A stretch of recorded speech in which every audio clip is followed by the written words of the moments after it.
Good morning. Hindi के online class में आज हम पढ़ेंगे पाठ 19 आश्रम का अनुमानित व्यय। ये जो पाठ है वो गांधी जी के द्वारा लिखा हुआ है, मतलब गांधी जी का डायरी का एक अंश है। और आश्रम सभी को मालूम है किसे कहते हैं। और सभी को पता है कि गांधी जी जो थे वो बहुत से आश्रम बनाए थे और आश्रम में ही ज़्यादा वो रहा करते थे। तो आश्रम के कुछ नियम कायदे कानून होते थे, उसी का वर्णन है इसमें।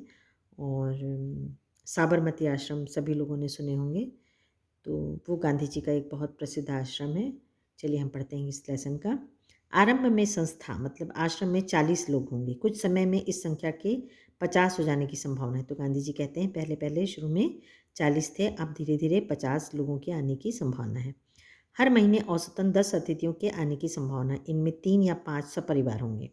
तो 10 अतिथि मतलब मेहमान आएंगे, इनमें से 3 या 5 सपरिवार होंगे। इसलिए स्थान की व्यवस्था ऐसी होनी चाहिए कि परिवार वाले लोग अलग रह सकें और शेष एक साथ।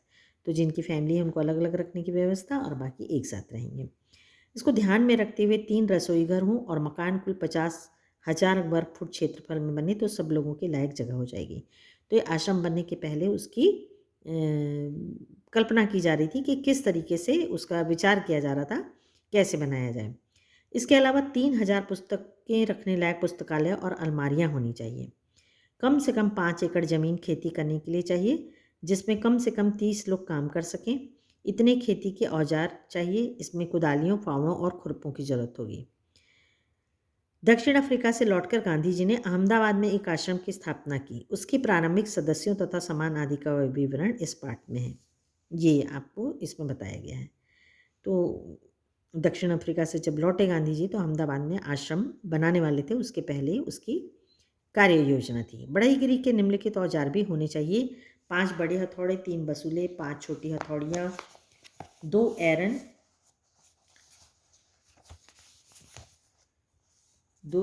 3 बम, 10 छोटी बड़ी छेनियाँ, 4 रंदे, 1 सालनी, 4 केतियाँ और छोटी बड़ी बेदनियाँ, 4 आरियाँ, 5 छोटी बड़ी संडासियाँ, 20 रत्तल, कीलें छोटी और बड़ी, 1 मोगरा, मोची के औजार। तो आश्रम ऐसा नहीं था कि आप वहाँ जाओ और पिकनिक मनाओ और रेस्ट हाउस में रुक के आ जाओ, ऐसा नहीं रहता। आश्रम में सारे काम होते हैं, चाहे वो मोची का हो, चाहे बढ़ई का हो, चाहे खेती बाड़ी का हो। सारे काम लोगों को, वहाँ रहने वालों को खुद करना पड़ता था और हर काम वहीं होते थे। तो उसके लिए क्या क्या चीज़ों की ज़रूरत पड़ती थी उसकी गांधी जी ने लिस्ट बनाई।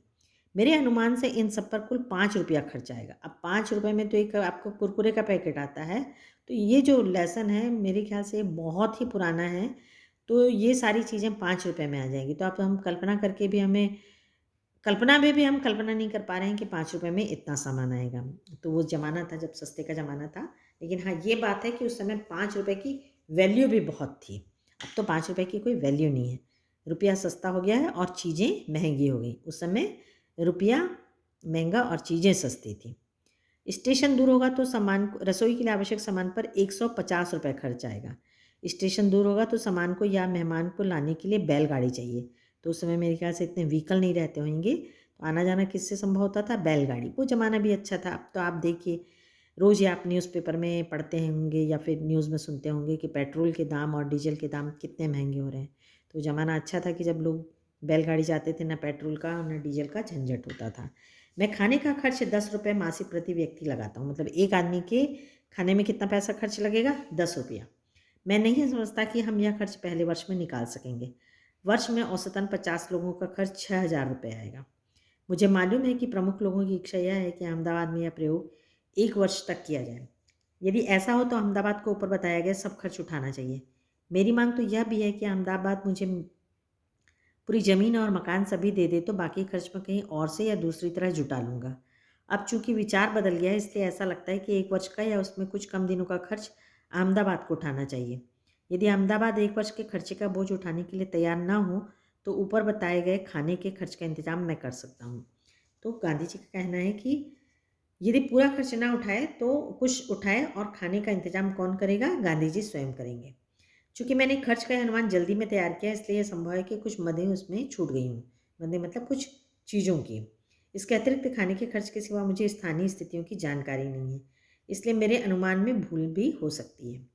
अहमदाबाद में स्थापित आश्रम का संविधान स्वयं गांधी जी ने तैयार किया था। इस संविधान के मसौदे से पता चलता है कि वह भारतीय जीवन का निर्माण किस प्रकार करना चाहते थे।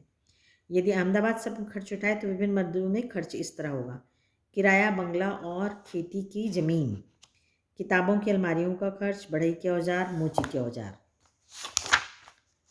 चौके का सामान, चौके मतलब किचन का सामान, एक बैलगाड़ी या घोड़ा गाड़ी, एक वर्ष के लिए खाने का खर्च 6,000 रुपये। मेरे ख्याल है कि हमें लोहार और राजमिस्त्री के औजारों की भी ज़रूरत होगी। राजमिस्त्री मतलब जो घर बनाते हैं और लोहार मतलब जो लोहे का काम करता है।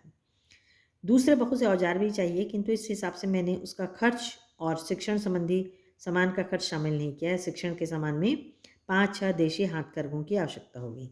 तो शिक्षण मतलब एजुकेशन, तो पहले एजुकेशन में हाथकरघा, जिसको अपन हाथ से कपड़े बुना करते थे, उसकी बात हो रही है, तो वो भी शिक्षा में शामिल हुआ करता था। तो ये है मोहनदास करमचंद की आश्रम के ऊपर का विवरण। Thank you.